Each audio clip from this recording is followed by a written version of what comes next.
Okay, well, let's see here now. We are going to go ahead and get started. We are here today with myself, Miss Sam. I'm a school counselor here at GIS. And sorry, we're all kind of trying to get used to this technology. We're in the library today in our inquiry center. So if I could have our other two panelists come on up and see, it's really hard. It won't. I can't actually see you. Oh, can you see you? I can see myself. Okay, you can see yourself. So we have one of our parents here today who works in cybersecurity with the state. She's also our school site council chairperson and, like I said, a parent. So we have Nadia here today. Do you want to just go ahead and say hello real Yes, quick? hi everybody. Hi Tatiana, hi Galina. I see two names so far. Thank you so much for joining us. My name is Nadia. I'm not only a cybersecurity employee with the state, but I'm also a parent of 3 kids within GIS. Let me know if you can hear me okay, if this level is fine. Okay. And then, so we're gonna go through my presentation in a little bit, and then we will ask Miss Olson to give us some more pointers on how to keep our kids cyber safe. And I do have a presentation that I put together this morning.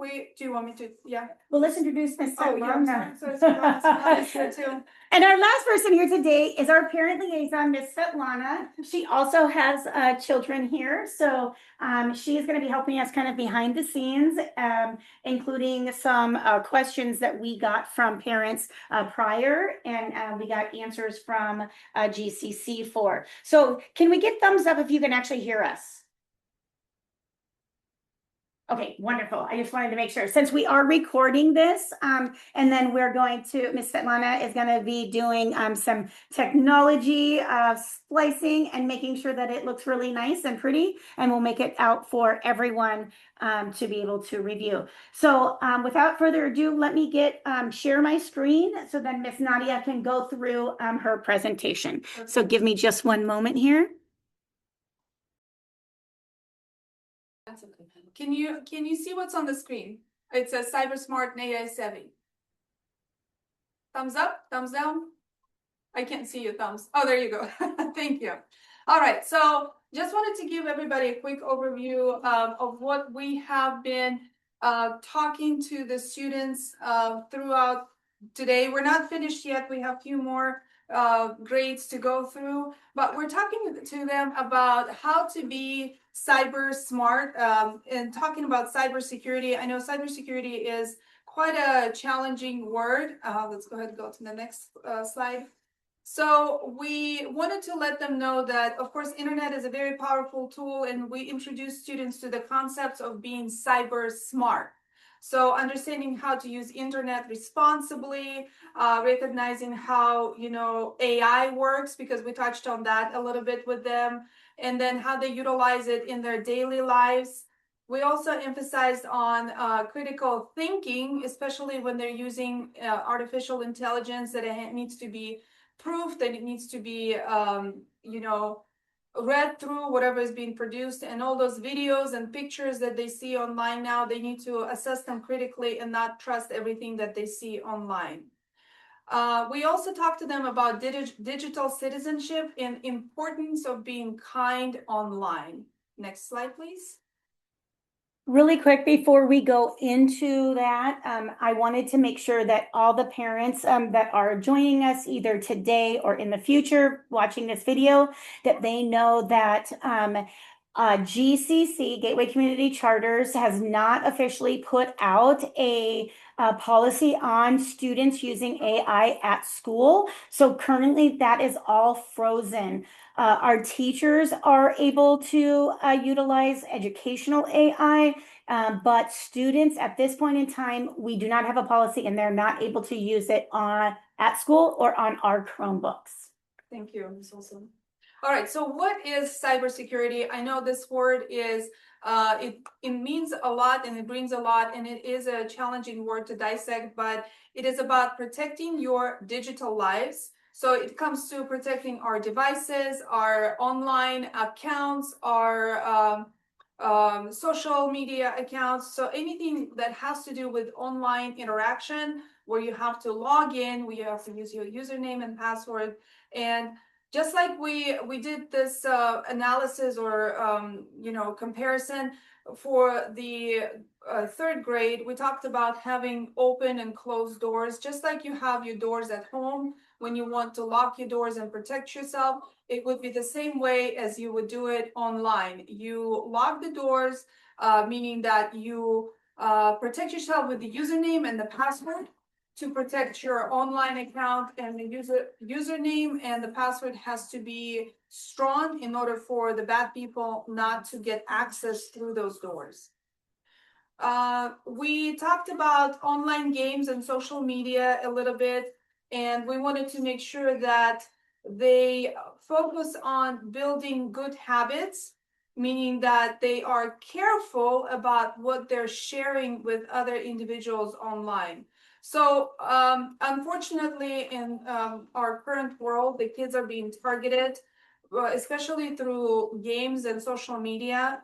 And we would like to install good habits for our kids so they can protect their personal information, and actually not just theirs, but the entire family and their friends' personal information as well. All right, I'm gonna go to the next slide. Svetlana, would you mind? Just, thank you. These are some words that we used with the kids. So we talked about phishing, we talked about hacking, and we talked about cyberbullying. For phishing, we gave examples of emails or very flashy, websites with links that they sometimes see on social media, and it tells them, hey, come join me, click on this link and I'll tell you more about it. So we talked to them how to avoid those links and how to be careful about choosing what links to click on. We also discussed hacking. The bad actors out there, they do utilize kids' accounts to install malware on computers and to utilize devices to get information, personal information from those devices. So that's hacking. And we also touched on cyberbullying. For older kids especially, we did emphasize that try to be kind when you are, utilizing social media, and treat others just like you want to be treated. If somebody is doing something that you don't approve of or you don't like, as long as it's not criminal and dangerous, don't be a cyberbully. Don't start typing mean things to your friends or people that you know, because after all, it's just not nice to be a bully. All right, next one. So the key lessons for the students for keeping their online accounts safe. Yes, we talked about using strong passwords, and we encourage students to utilize passwords. It's not just a word with, one character, one special character. Nowadays, they recommend using passwords that are at least 14 digits long. And it could be a phrase, including capitalization, including special characters, including numbers. And for the usernames, those become sensitive too, because we don't want them to be super simple, but something that they can remember. So I gave them examples with kittens123, and I have a feeling that everybody's going to go out there and create an account with username kittens123 now. But that's not something that we encourage them to do. Something that they remember, something that is unique to them, and something that they should not be sharing with anybody, including their friends. But we did emphasize that sharing with parents is encouraged, and parents should be your trustful source of information and somebody that can protect you from bad things to happen. All right, next slide. So the privacy doors and PII, what it means is, again, having your doors at home is equivalent to what you have online. So your username and your password, that is equivalent to having a lock on your door at home. And if you would like that information to open up, then you put in your username and password, like with your banking account, right? Making it more relatable to adults. You want to see that information, you enter your username and you enter your password. But if you have somebody behind that door, for instance, you're on a public transportation and you are wanting to check your account, That's something that should not be done, because then person behind you might, eavesdrop, and then they will get access to your username and they might see your password. So you are exposing, you're unlocking your digital information to that person who's standing behind you. We talked about PII, personally identifiable information, which is your name, your address, your school, name, your title, your phone, and your photos that might contain personally identifiable information. We encourage them not to share that personally identifiable information with strangers or on public platforms, especially on those gaming platforms like Roblox, Minecraft, because I've seen it personally myself where messages pop up and they think they're talking to a kid. But unfortunately, there have been multiple instances where they're talking to an adult behind the screen who is interested in getting their personal information and might utilize it for bad things later. Can you go to the next slide, please? Yes. We have a few more presentations with younger kids, younger grades, where we will talk about not taking a bait. And what it means again is do not click on flashy links, flashy websites, things that sound too good to be true. If somebody is offering you free money, right, that usually doesn't happen. Or if somebody is offering you a free PlayStation, again, that usually doesn't happen. So we will, in the late afternoon, we'll talk to them about not clicking on those suspicious links, flashy links that, are questionable. Report anything suspicious to a trusted adult. Again, we encourage them to have a conversation with the grown-up. It doesn't have to be a parent, but somebody that they trust, their guardian. Don't share personal information with your friends unless they absolutely have to and they've been told by their parents. But what we try to encourage them is to have that two-way conversation with the parent. Well, let's go to the next slide. Okay. And the next thing is we would like to have that conversation going. So understanding generative AI. I'm sure all of you by now have heard about AI, generative AI. You probably have used AI without you even knowing that when you compose messages or emails, when it tries to finish that sentence for you and guess the next word or even finish the entire sentence for you, that's AI. You don't even know that you're using it, but it's there. We talked about, I gave examples of tools such as ChatGPT. We have DALL-E and AI filters and apps. So all of those tools, again, they're great to use under supervision at home. GCC does not have a policy that allows them to do that yet. And hopefully in the future that will be discussed. And I think that was already brought up at the school board meeting. But we would like them to understand that AI, somebody actually did say, one of the students says, well, I would like AI to do my homework because it is smarter than a human being. And I would like them to understand that that is not true. AI is not smarter than them. AI is a tool that can be utilized and it can help them to be creative. It can help them to compose things, but it is not smarter as a human being because it always has to be fact checked. It always has to be validated. It is easy to use and it is a great tool to inspire somebody to create more things, but it has to be used with certain precautions and certain controls need to be in place. AI is utilized to, it is actually learning itself, so you cannot just trust it, fully trust it. And I gave them an example at older grades, the ones that are familiar with Starbucks. I told them that I had a discussion with ChatGPT the other day, and I asked ChatGPT how many shots of espresso are in my grande Americano. I know by heart how many there are, and it told me two. And I was like, no, there's no way there's two. So I went on Starbucks's website and I checked it for validity. And yes, I was correct. AI was incorrect. So I told AI, you're incorrect. It apologized to me and it said that it will correct itself. But I went to multiple different tools afterwards, and it did repeat the same exact answer, and I had to correct it. So one thing that we have to all remember, AI, Gen AI is not correct, 100% correct, 100% accurate. You have to validate it. And on top of that, it does self-correct itself. It learns from us. It learns from human beings. It learns from the algorithms that we give it. So it will never replace a human, but it might make our job easier for those mundane tasks that we do at our jobs, even my job, when I write my policies. All right, so let's go ahead and go to the next slide.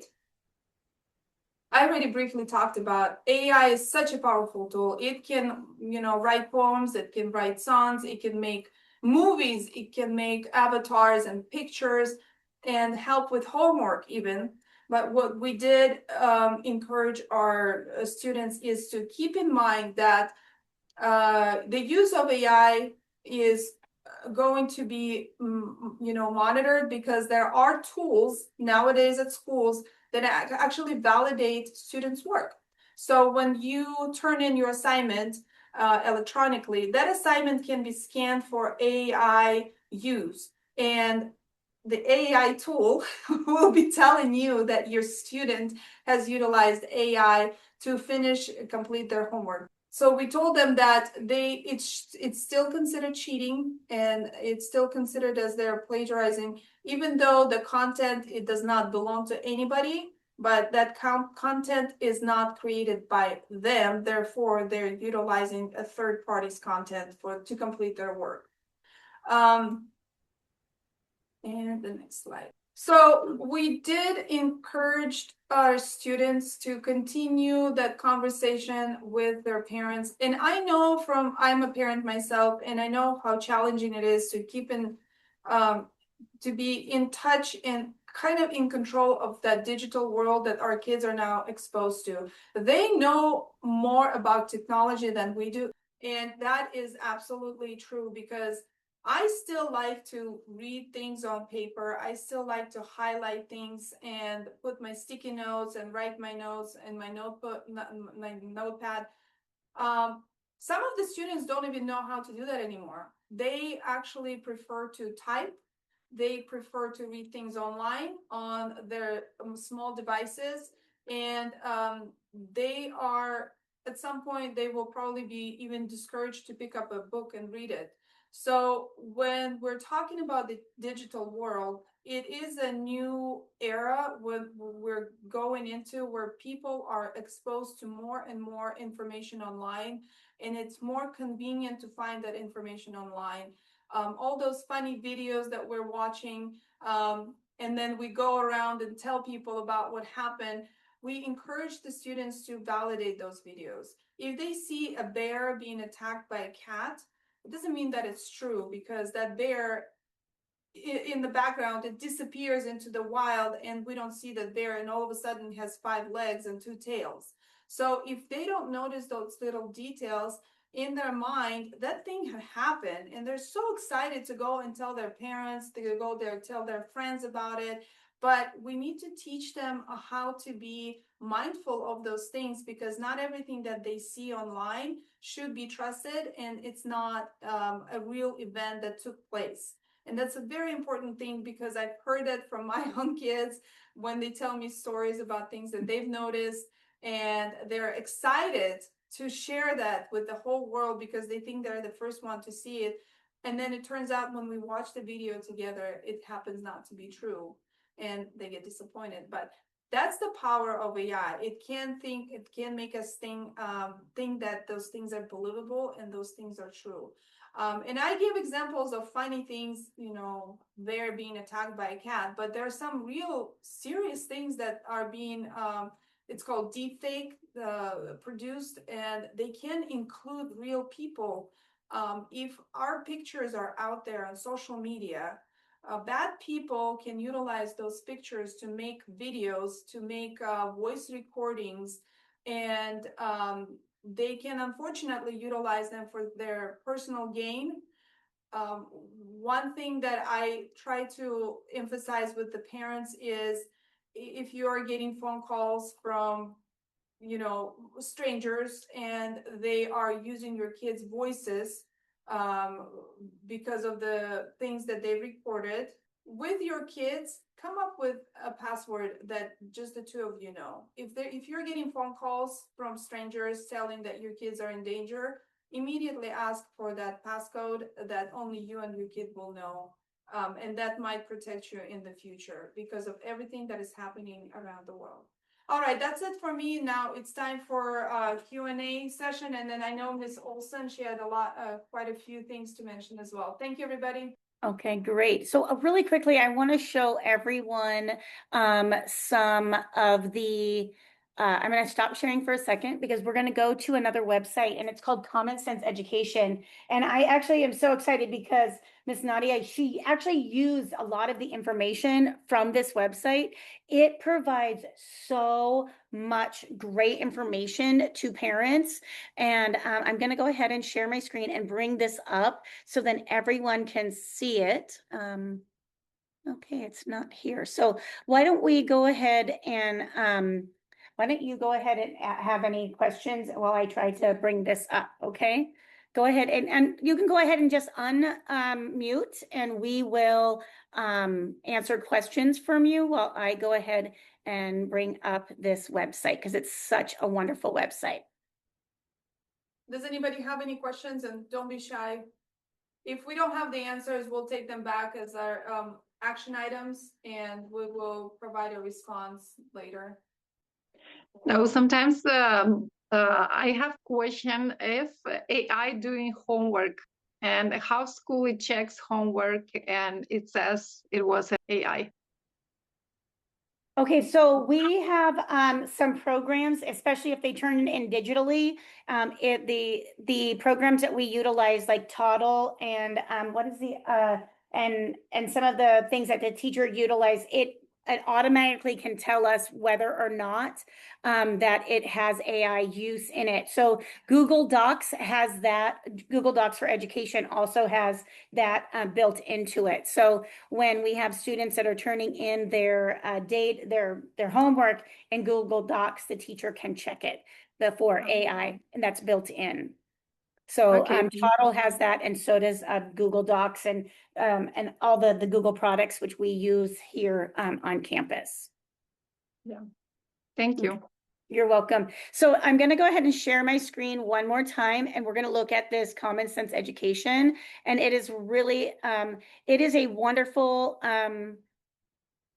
program. I mean, that's free. It is a website that's free. And I really encourage all parents to go ahead and get on here because it shows things like here, it gives you movie reviews, TV programs, and it gives you like a rating on what the program is. So if you are wondering, and it can tell you, so like see these movies that are here, because everyone can see our my screen, correct? Give me a thumbs up if we can see the screen right now. Is the screen sharing? Yeah. Yes, it is. Okay, perfect. So it can tell you, so like this movie here, The Twist, it's good for ages 8+. And it goes through a lot of different TV. It can go to TV shows. So if you are wondering whether or not your student should be seeing what some of these streaming videos are, it will tell you whether or not it is a good video for them. Because I know that as the school counselor, I'm going into classes all the time, and I have students who are telling me that they are watching videos and movies that are not appropriate for their age. I'm like, I don't know if you guys know about Squid Games, but last year when I was going into classrooms and doing my social emotional learning, kids were bringing up in as young as second grade, they were watching Squid Games at home. And that is definitely a 18 and older video. I mean, there was some of those episodes that I was like, I couldn't even watch them because it's so gory. But these here will tell you, you can go right on here and it will tell you the age that they believe that that the kids should be watching. So this one is really awesome. And then it also has books and gaming. So this one I think is really important because our kids, they don't necessarily want to tell us exactly what the video games are about. And I mean, I have a 16-year-old who is always trying to play the 21 and up, the games. So this is a great guide for parents. It was helpful for me when they were younger. And like I said, this is all free. I really like this parent guides, and you can click on it based on what age of your children are. So ages 5 to 7. So there is some parts that are paid for, but 90% of this website is not paid for. It's free. It gives you information about social media. And I don't know if parents know, but social media websites, you're supposed to be 13 years old to be able to have a social media website account. So if your children are under 13, that means that they've put in a fake birthday. So please check in with them, because I know that my son, when he was 12, because his friends were doing it, he had one and we made him shut it down. But they can still go in there without parent permissions. They know, they are so savvy. They are so smart. But this is a great website, Common Sense Media. And I'm going to send a Parent Square message home, so then you can log into this and see some additional, navigate through there. But it's really just a great guide. And this is where I get a lot of my Digital Citizenship Week and cyberbullying, especially for different grade levels, because it does have for educators. So it's a really awesome website. I know I'm going to stop sharing right now because Ms. Svetlana had gotten a couple of questions that we wanted to go ahead and give the answers to. Do you want to move a little closer just so that they can hear? Yes. Give me a second. Okay. So we have about 3 minutes, or 2 minutes left here, and I want to go through these different questions. So the first question is, are generative AI tools like ChatGPT or similar available for students to use at school? If so, how are they being used in learning? As Mrs. Sam mentioned, GIS students do not have access to AI tools at school. GCC is still finalizing the AI student use guide, and until it's officially released, students should not use AI for any of their schoolwork. Any assignments that include AI-generated content will be treated as plagiarism. Second question, how is GCC helping families connect to the vision of AI use in the district? Well, our central office has been very intentional and strategic in its approach to AI. They have developed a comprehensive 3-year plan for implementation that balances innovation with responsibility. While the district has a positive vision for how AI can enhance learning, they are also mindful of potential risks and are working proactively to minimize them.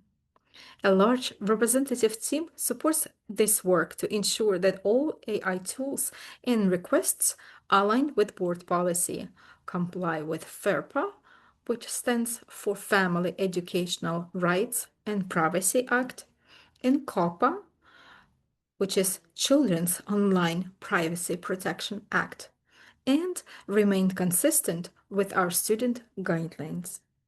Now, in terms of how GCC is helping families connect to the district's vision for AI use, much of this work is outlined in the School Site Council presentation, which I'll link in the description below. Please note that School Site Council includes both school and parent representatives, and its meetings are open to the public, so anyone is welcome to attend and learn more. Can I really quickly? This is a plug to join our school site council. So come and join Miss Svetlana and Miss Nadia and myself at one of our meetings, and you'll learn more.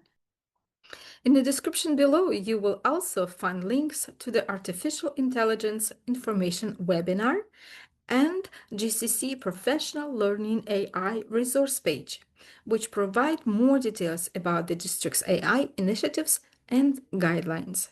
Any questions can be directed to professional.learning@gccharters.org.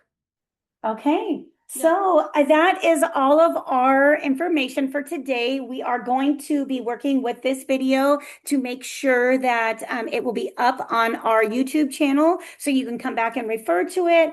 But if you don't have any further questions, this is the end of our presentation. And because we have to move into the NPR and meet with more students and try to get a little bit of lunch in beforehand. Thank you all for joining us today.